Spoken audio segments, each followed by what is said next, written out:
آگے اللہ نے ارشاد فرمایا نساؤکم حرث لکم، تمہاری عورتیں تمہارے لیے بمنزلہ کھیت کے ہیں۔ حرث عربی میں کھیت کو کہتے ہیں، تو بمنزلہ کھیت کے ہیں۔ جیسے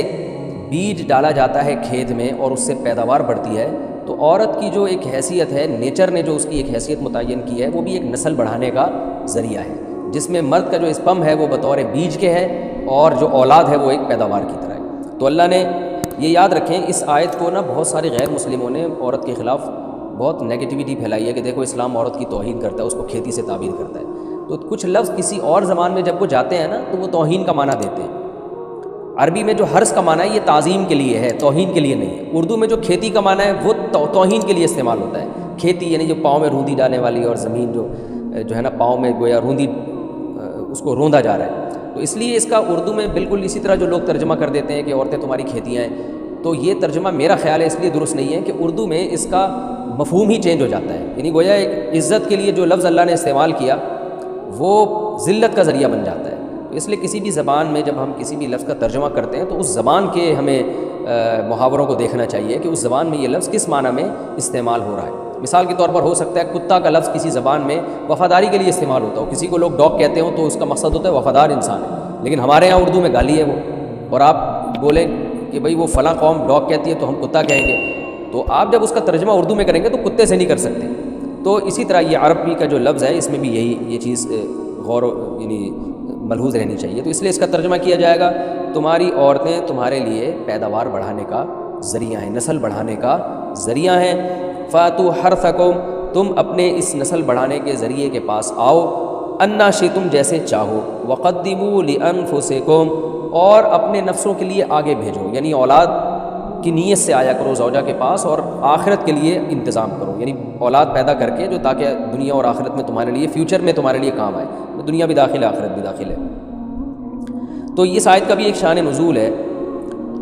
کہ صحابہ کرام تو چونکہ جو خواتین تھیں مکہ میں صدیوں سے وہ لوگ آباد تھے، ان کے سفر خاص طور پہ عورتوں کے سفر بہت ہی کم ہوا کرتے تھے، تو جب ہجرت ہوئی ہے اور جو ہے ہجرت کر کے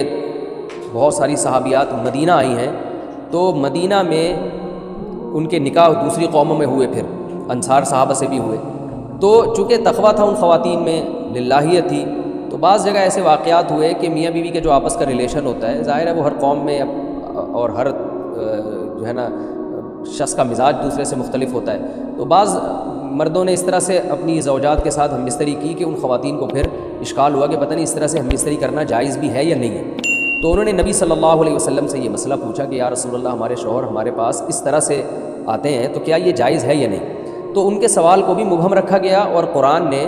اس کے جواب کو بھی کنایتاً بیان کیا، کیونکہ مسئلہ بظاہر حیا کے خلاف ہے، تو قرآن جب بھی کوئی ایسی بات ہوتی ہے تو اشارتاً کنایتاً اس کا تذکرہ کر دیتا ہے تاکہ مسئلہ بھی واضح ہو جائے، کیونکہ ظاہر ہے اس کی ضرورت تو قیامت تک آنے والے انسانوں کو پڑ سکتی ہے نا، یہ تو ہر میاں بیوی کا اپنا ایک ذاتی مسئلہ ہوتا ہے کہ ہمیں کس طرح سے پرمیشن ہے، کس طرح سے پرمیشن نہیں ہے، تو اللہ تعالیٰ نے بھی اشارتاً ہی اس حکم کو قرآن میں بیان کر دیا۔ قرآن میں اس لیے بیان کیا کہ تاکہ اس میں کوئی اجتہادی اختلاف کی گنجائش نہ رہے، تو اللہ نے قرآن مجید میں بیان کیا، فرمایا نساؤکم حرث لکم، تمہاری جو ازواج ہیں، تمہاری جو بیویاں ہیں، وہ تمہارے لیے بمنزلہ کھیت ہیں۔ کھیت کا مطلب کیا ہوتا ہے؟ پیداوار بڑھانے کا ذریعہ۔ تو اس میں سب سے پہلا مسئلہ تو قرآن نے یہ بیان کر دیا کہ زوجہ سے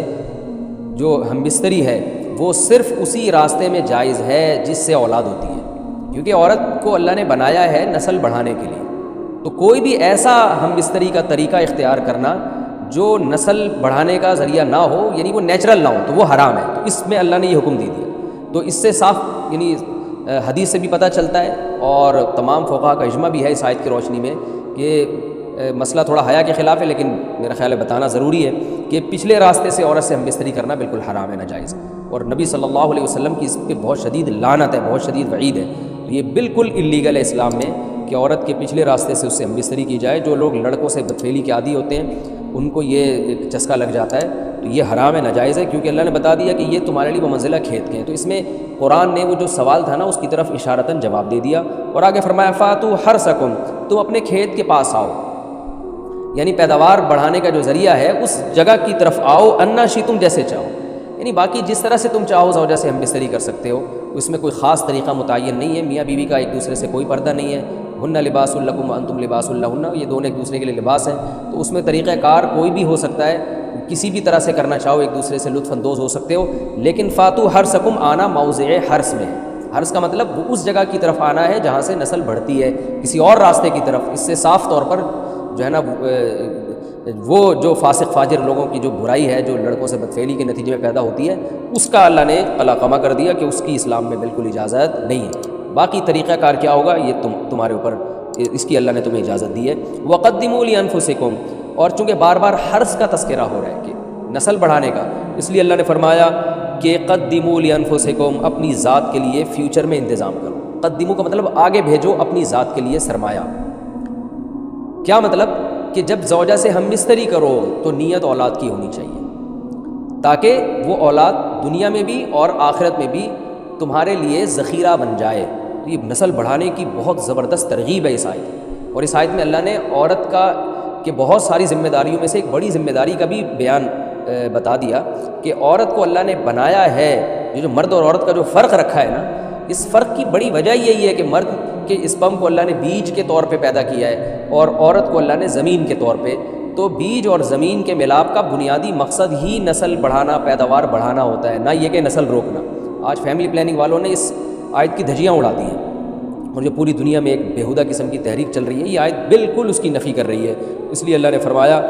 اچھا، اللہ نے اس کا بھی جواب دے دیا کہ جو فیملی پلاننگ والے کہتے ہیں نا نسل بڑھنے سے تمہارا نقصان ہوگا، خرچے بڑھ جائیں گے، تو اللہ فرماتا ہے قدموا لانفسکم، تمہارا فیوچر بن جائے گا، سنور جائے گا. کیونکہ اولاد پہ اتنی انویسٹمنٹ نہیں ہوتی جتنا اس کا آؤٹ پٹ ہوتا ہے. ان پٹ کم ہے، آؤٹ پٹ زیادہ ہے. انویسٹمنٹ کم ہے، اس کے جو پروفٹ ہے وہ زیادہ ہے، دنیا میں بھی اور آخرت میں بھی. تو اللہ نے فرمایا اپنے نفس کے لیے، فیوچر کے لیے انتظام کرو، بڑھاپے کے لیے انتظام کرو. تمہارے بیٹے ہوں گے، بیٹیاں ہوں گی، پوتے ہوں گے، نواسے ہوں گے، بہویں ہوں گی. یہ دنیا کا مستقبل اور آخرت کا مستقبل کیا ہے. جو عبداللہ بن عمر رضی اللہ تعالیٰ عنہ نے جب نکاح کا ارادہ ترک کیا تو آپ کی جو ہمشیرہ تھی حضرت حفصہ، انہوں نے فرمایا کہ نکاح کرو، تمہارے اولاد ہوگی،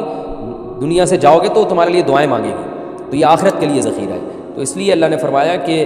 آخرت کے لیے ذخیرہ کرو. واتقوا اللہ، اور اللہ سے ڈرو. واعلموا انکم ملاقوہ، اور جان لو کہ تم نے ایک دن اللہ سے ملاقات کرنی ہے. تو جتنے حکام اللہ نے تمہیں اس